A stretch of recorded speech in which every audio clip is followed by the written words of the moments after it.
شعبدہ بازی کے ذریعے سادہ لو عوام کو گمراہ کرنے اور انہیں لوٹنے والے حق خطیب نامی جعلی پیر کو ARY نیوز نے پھر بے نقاب کر دیا۔ تفصیلات کے مطابق ARY نیوز کے پروگرام سرعام کے میزبان اور تحقیقاتی صحافی اقرار الحسن نے ایک بار پھر جعلی پیر حق خطیب کو بے نقاب کرتے ہوئے اس کی نام نہاد کرامت کی حقیقت بیان کر دی۔ اینکر اقرار الحسن نے آج نئے پروگرام میں شف شف والی سرکار کی طرح مریض کے منہ سے 2.5 فٹ لمبی چین نکال کر اس کی اصلیت بیان کی کہ کس طرح وہ لوگوں کو بیوقوف بنا رہا ہے۔ لاہور کے لبرٹی چوک پر سینکڑوں لوگوں کی موجودگی میں حق خطیب کا کرتب دہرایا گیا اور بتایا گیا کہ یہ کوئی کرامت نہیں، محض شعبدہ بازی ہے۔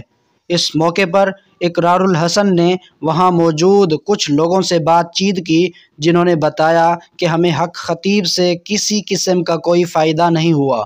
لوگوں نے بتایا کہ ان کے اپنے لوگ موجود ہوتے ہیں جس سے اداکاری کروا کر وہ کرامات دکھاتے ہیں۔ فوٹو میں دیکھا جا سکتا ہے کہ کس طرح ایک اسسٹنٹ مین اپنے منہ سے چین نکال رہا ہے اور اقرار الحسن نے حق خطیب کے انداز میں اس کے ماتھے پر ہاتھ رکھ کر مریض کو کھڑا کر دیا۔